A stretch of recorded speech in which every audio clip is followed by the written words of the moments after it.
샬롬. 오늘도 하나님 말씀 앞에 나오신 여러분 환영합니다. 우리 함께 기도하도록 하겠습니다. 하나님, 오늘도 우리에게 귀한 말씀 주시니 감사합니다. 이 말씀을 통해서 오늘도 살아갈 수 있는 힘, 살아갈 수 있는 은혜가 우리 안에 있도록 주여 인도하여 주시옵소서. 세상이 주는 것, 떡이 줄 수 있는 것보다 하나님 말씀 속에서 주어지는 하나님이 주시는 은혜와 용기, 기쁨, 확신이 오늘 우리 가운데 주어질 수 있도록 말씀 가운데 역사하여 주시옵소서. 예수님의 이름으로 기도했습니다. 아멘. 오늘 함께 살펴볼 말씀 사도행전 15장 30절에서 41절, 사도행전 15장 30절에서 41절까지 함께 살펴보도록 하겠습니다. 오늘도 성실하신 우리 아버지 하나님을 찬양합니다. 예루살렘 교회에서 이방인 구원에 대한 확증이 이루어졌죠. 이에 안디옥 교회와 이방인 교회들이 기쁨의 환호, 감격, 안심할 수 있는 계기가 주어졌습니다. 이렇게 사도행전은 다시 이방인 사역이 어떻게 힘있게 시작될 수 있는지 우리의 관심을 다시 주목하게 해줍니다. 그렇습니다. 하나님의 본래 뜻이 이러했습니다. 그래서 예수님은 승천 전에 우리에게 마지막으로 주신 말씀이 무엇이었습니까? 땅끝까지 하나님의 뜻, 모든 이들이 하나님의 자녀가 될 수 있다라는 것이 전해질 수 있는 증인이 되라는 그 말씀이셨습니다. 오늘 말씀을 통해서 저와 여러분도 이러한 복음의 방향, 하나님의 뜻에 동참할 수 있게 소망합니다. 30절부터 35절 먼저 보도록 하죠.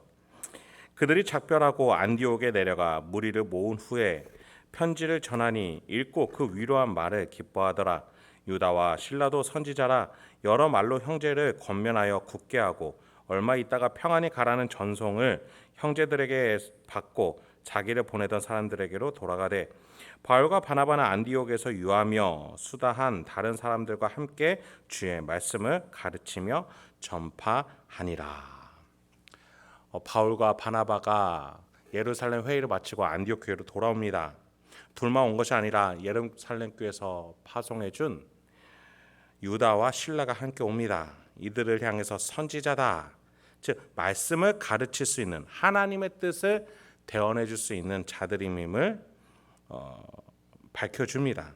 이를 통해서 예루살렘 회의에서 어떠한 결과가, 어떠한 맥락과 근거를 가지고 이러한 결과가 났는지를 안디옥 교회에게 전해줌으로써 믿음으로써만 구원을 얻을 수 있다라는 그 바울의 바나바의 복음에 힘을 실어주게 됩니다. 율법도 함께 지켜야 된다라는 예루살렘 교회에서 보내지도 아니한 유대인들의 주장을 허락하지 않을 수 있는 신학적 정리가 이루어질 수 있게 된 것이죠. 그러므로 말미암아서 교회가 명확한 말씀, 하나님의 뜻을 가지고 더 든든해질 수 있었습니다. 여러분, 교회가 든든해질 수 있는 길은 두 가지가 있습니다. 먼저는 새로운 영혼을 향한 고민입니다. 안디옥 교회가 이렇게 난제에 빠진 이유가 무엇이었습니까? 새로운 영혼, 이방인들을 향해 복음을 전하다가 이런 일이 일어난 거 아닙니까?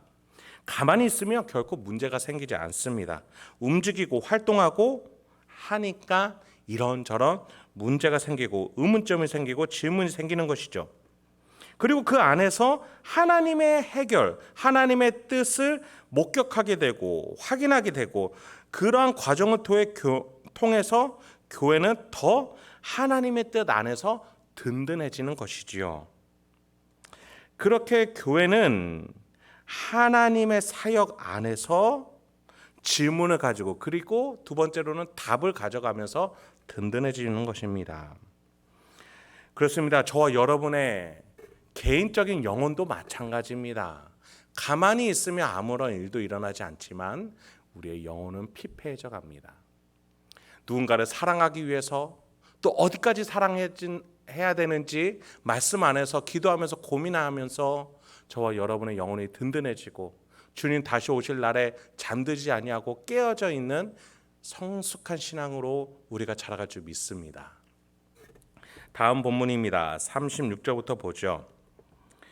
며칠 후에 바울이 바나바더러 말하되 우리가 주의 말씀을 전한 각 성으로 다시 가서 형제들이 어떠한가 방문하자 하고 바나바는 마가라 하는 요한도 데리고 가고자 하나 바울은 밤빌리아에서 자기들을 떠나 함께 일하러 가지 아니한 자를 데리고 가는 것이 옳지 않다 하여 서로 심히 다투어 피차 갈라서니 바나바는 마가를 데리고 배에 타고 구브로로 가고 바울은 실라를 택한 후에 형제들에게 주의 은혜의 부탁함을 받고 떠나 수리아와 길리기아로 다니며 교회들을 경고하게 하니라.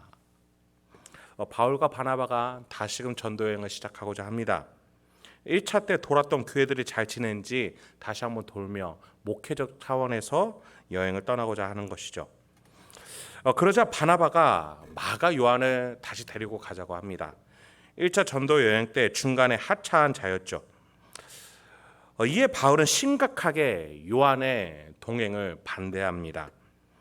어떤 분들은 마가 요한이 부잣집 아들이기 때문에 고생할 줄 몰라서 떠났으니 2차 전도 여행에서도 견디지 못할 것 같아서 바울이 반대했을 것이다 라고 해석을 하시더군요. 정확하게는 바울이 왜 반대했는지는 알 수 없습니다만 분명한 것은 바나바와 바울의 의견 차이가 누가 잘못이고 누가 틀렸다라고 성경은 말해주고 있지 않다라는 겁니다.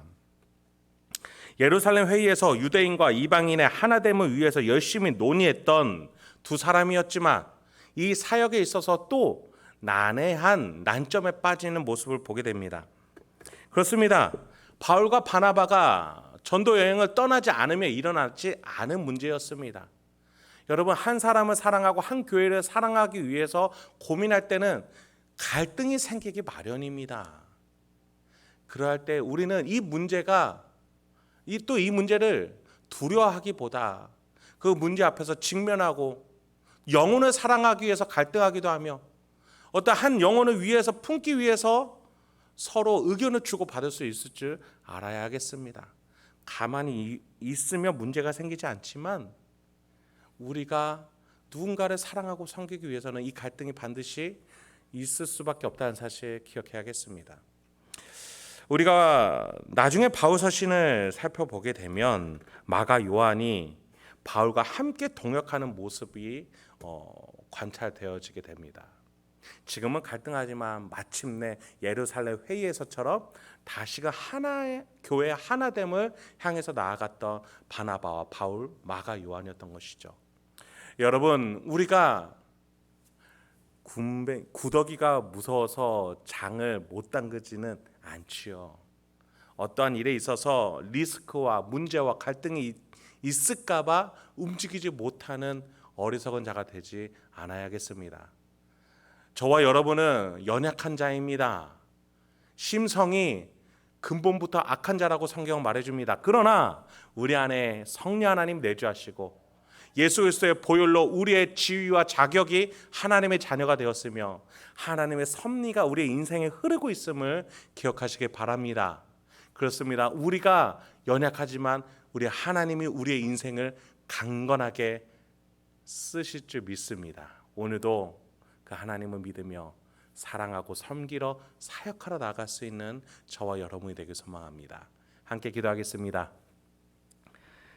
하나님, 오늘도 우리에게 귀한 말씀 주시니 감사합니다.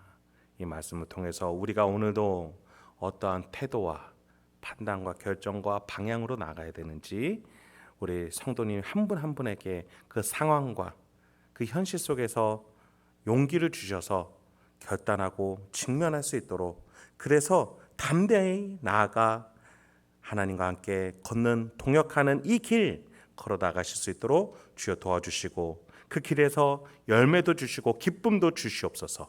이 모든 말씀 예수님의 이름으로 기도했습니다. 아멘.